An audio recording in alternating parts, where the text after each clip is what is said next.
Amara Johnson, une adolescente de 16 ans, avait toujours vécu dans l'ombre des attentes des autres. Fille unique d'un magnate de l'immobilier et d'une mère militante, elle avait grandi dans un monde où les apparences étaient souvent plus importantes que les réalités. Son père, Reuben Johnson, était l'un des hommes les plus influents de la ville, un homme d'affaires respecté, mais sa fille était toujours en quête de vérité, souvent ignorée ou sous-estimée dans un monde d'apparence. La pression sur ses jeunes épaules était immense, et bien qu'elle jouissait des privilèges de son nom, elle s'efforçait de se créer une identité propre, loin des attentes sociales qui l'entouraient. Un après-midi d'automne, alors qu'Amara faisait des courses pour sa mère dans un grand magasin de luxe, un incident involontaire se produisit. Elle frôla un présentoir de bijoux sans faire attention, et dans l'agitation, un collier précieux tomba au sol. Un client, témoin de la scène, cria immédiatement à l'agression. En quelques instants, Amara se retrouva prise au piège, accusée à tort de vol. Le vendeur, apeuré et déstabilisé, se laissa entraîner par la scène. Le chaos éclata. Les forces de l'ordre arrivèrent rapidement, la menottant et l'emmenant sous les yeux des passants. Les murmures de la foule étaient lourds de jugement, leur regard rempli de stéréotypes sur une jeune noire d'apparence modeste, comme si sa seule présence en était une preuve de culpabilité. Ce qui devait être une simple erreur de jugement devenait un drame public. Et ce drame allait être porté devant les tribunaux. Le jour du procès arriva plus tôt que prévu. Le tribunal était bondé, une scène de tension palpable. Le juge, Arthur Dupont, un homme d'une soixantaine d'années avec un visage marqué par les années de service et les préjugés subtils d'un système qui lui semblait inchangé, prenait place sur son estrade. Il n'était pas insensible aux stéréotypes qui circulaient sur les jeunes des quartiers populaires, et il avait déjà une opinion préconçue de la jeune Amara. Le silence pesait dans la salle, tandis qu'Amara était escortée par son avocat vers le banc des accusés. Elle portait une robe simple, un visage serein, mais ses yeux montraient une profondeur de réflexion que peu avaient l'habitude de voir. Elle était calme, mais ses pensées tourbillonnaient. Pourquoi moi? Pourquoi cette étiquette de voleur? Mais elle savait que c'était sa dignité qui devait la guider. Elle ne céderait pas à la peur ni à l'humiliation. Le procès débuta, et le juge Dupont s'adressa à Amara avec un ton condescendant. « Jeune fille, tu as l'air d'être une personne bien, mais il est étrange de voir comment certaines personnes de ta provenance peuvent parfois se laisser entraîner dans des actes regrettables. » Les murmures dans la salle furent immédiats. Les remarques du juge, bien que voilées sous des termes politiquement corrects, étaient claires dans leur sous-entendu. Amara, serant les poings sous la table, garda le silence. Elle savait qu'elle devait rester calme. Les témoignages commencèrent. Le vendeur et un autre témoin affirmèrent qu'ils avaient vu Amara manipuler le collier, mais aucun n'avait vu de vol direct. Le témoin de l'accusation, un client qui avait pris la scène pour un acte criminel, était prêt à jurer qu'il avait vu voler l'objet, bien que l'accusation fût construite sur des hypothèses. Amara sentit l'injustice de la situation pesa sur elle. Elle regarda son avocat, un homme plutôt expérimenté, mais visiblement nerveux face à l'opposition que représentait le juge Dupont. Mais quelque chose s'est produit au fur et à mesure que l'audience avançait. Le regard d'Amara se porta sur le visage du juge, et elle vit la confirmation de ses pires craintes. Un homme qui croyait plus à ses stéréotypes qu'à la vérité. Après plusieurs heures d'arguments, la tension dans la salle d'audience atteignait son paroxysme. Le juge Dupont, visiblement agacé par les plaidoyers, se leva lentement. Son regard acéré se posa sur Amara, et son ton, froid et implacable, résonna dans la pièce, comme un coup de marteau prêt à abattre le verdict. Il observa le dossier, feuilletant les pages avec une lenteur qui traduisait son sentiment d'autorité. « Il semble que la situation soit claire, commença-t-il d'un ton sec et hautain. Un vol a eu lieu, et il y a suffisamment de preuves pour conclure que tu es responsable. Peut-être que ta famille t'a protégé de la vérité jusqu'ici, mais aujourd'hui, tu devras répondre de tes actes. » Une onde de colère traversa le corps d'Amara, mais elle garda le contrôle. Chaque mot du juge semblait s'enfoncer comme une lame de fer chaud, mais elle ne laissa transparaître aucune faiblesse. Ce moment était crucial, un tournant, et elle savait qu'elle devait être plus forte que jamais. Ses poings serrés étaient la seule manifestation de sa lutte intérieure. Elle était prête à parler, à se défendre, mais avant qu'elle n'ait pu prendre la parole, un bruit de porte s'ouvrant brusquement interrompit la session. Un homme fit son entrée, la démarche assurée et l'allure autoritaire. Son arrivée coupa la parole à tout le monde dans la salle, comme un souffle glacé venant perturber l'équilibre précaire du tribunal. Il portait un costume élégant, parfaitement ajusté, et chaque mouvement semblait mesuré, réfléchi. Une présence qui imposait instantanément le respect.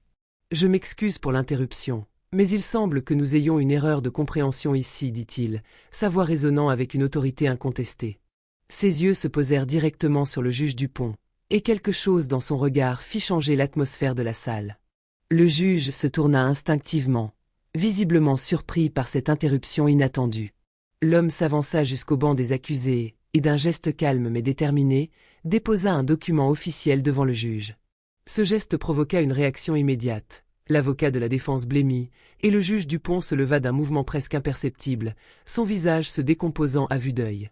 Le silence dans la salle était lourd, chacun attendant la suite de ce retournement inattendu. « Je suis Reuben Johnson, » annonça l'homme d'une voix claire, pleine de certitude. « Et je viens de découvrir que ma fille, Amara, a été accusée à tort. J'ai suivi de près cette situation, et je tiens à rectifier l'erreur. Le collier en question m'appartient, et il n'a jamais été volé. Amara est innocent. » Un silence stupéfait tomba sur la salle. Les murmures des spectateurs s'éteignirent comme des vagues s'écrasant sur les rochers. Reuben Johnson, l'homme d'affaires respecté de la ville, venait de faire une déclaration publique, bouleversant tout ce que le tribunal pensait savoir. Il venait de révéler qu'Amara n'était pas simplement une adolescente ordinaire, comme le juge l'avait perçu. Elle n'était pas la victime d'un caprice de jeunesse. Elle était l'héritière d'une des familles les plus influentes et puissantes du pays, une réalité que beaucoup ignoraient ou choisissaient d'ignorer. Le visage du juge Dupont se décomposa lentement. Il rougit de honte et de confusion. Ses préjugés étaient devenus évidents, ses certitudes brisées. Le poids de sa position de pouvoir, qu'il avait toujours cru incontestable, semblait soudainement bien fragile. Pour la première fois, il semblait incertain, comme un homme face à une vérité qu'il n'avait pas vue venir. Amara, resté calme, se leva lentement. Son regard était fixe, déterminé, une lueur de dignité dans les yeux. Elle s'avança d'un pas mesuré, et d'une voix étonnamment ferme pour une adolescente, elle s'adressa au juge. « Ce que vous avez dit, ce que vous avez insinué, » commença-t-elle, « n'est pas simplement une insulte à ma famille. C'est une insulte à ma dignité, à ma personne. Vous m'avez jugée en fonction de ma couleur de peau et non de mes actes. Vous m'avez réduite à un stéréotype, à une image préconçue. Mais aujourd'hui, il n'est pas question de vous ou de ce procès. Il est question de justice. » Le juge Dupont baissa la tête, visiblement déstabilisé. Pour la première fois, il semblait prendre conscience de l'ampleur de son erreur. Un silence lourd, presque solennel, régnait dans la salle. Ce n'était pas simplement une victoire juridique, c'était une victoire sur les préjugés, sur un système qui avait failli, une claque à l'injustice qui s'était installée depuis trop longtemps. Les murmures dans la salle se turent alors qu'il rendait son verdict, sa voix désormais moins assurée, presque chancelante. « Amara Johnson, vous êtes innocente. » Le poids de ces mots tomba sur l'assemblée, mais ce n'était pas un soulagement pour Amara. Non, elle savait que cette victoire n'était que la surface d'une lutte plus profonde. Une lutte contre les préjugés, contre l'injustice qui rôde dans l'ombre. Mais pour l'instant, elle savait qu'elle avait gagné. Pas juste pour elle-même, mais pour chaque personne, chaque famille, chaque communauté qui avait été victime de ce même regard biaisé. Et au fond de ses yeux, un éclat de détermination se fit jour. Ce n'était que le début. Mais au-delà du jugement, c'était une prise de conscience profonde et inattendue qui s'était produite dans cette salle d'audience. Le juge Dupont, habituellement froid et inflexible, sembla, pour la première fois, touché par la réalité qu'il avait ignorée pendant tant d'années. Dans un rare moment de lucidité, il se tourna vers Amara, son visage marqué par une gêne palpable. L'homme, d'habitude si hautain, semblait confronté à ses propres démons. Ces mots, bien que maladroits et teintés de l'arrogance qui le caractérisait, étaient empreints d'une tentative de réparation. « Je reconnais mes erreurs, » dit-il d'une voix plus faible, presque hésitante. « Je m'engage à revoir mes pratiques. » Ces mots, prononcés dans une salle où le silence pesait lourdement, étaient censés marquer un tournant dans son attitude, un désir de rédemption. Mais pour Amara, il était évident que la sincérité de ses paroles resterait à jamais mise à l'épreuve par les années d'injustice silencieuse qu'il avait perpétrées, consciemment ou non. Le juge était un homme de pouvoir, mais son pouvoir était désormais ébranlé par la vérité qui venait de détruire ses certitudes.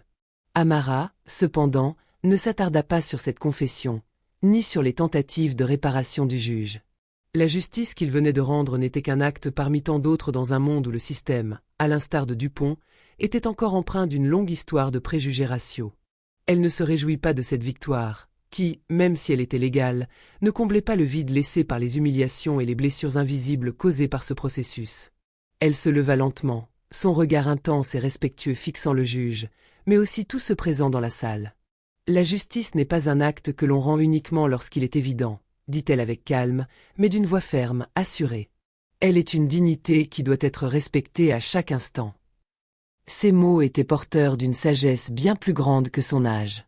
Elle savait que ce qui avait eu lieu dans cette salle n'était pas simplement une victoire personnelle.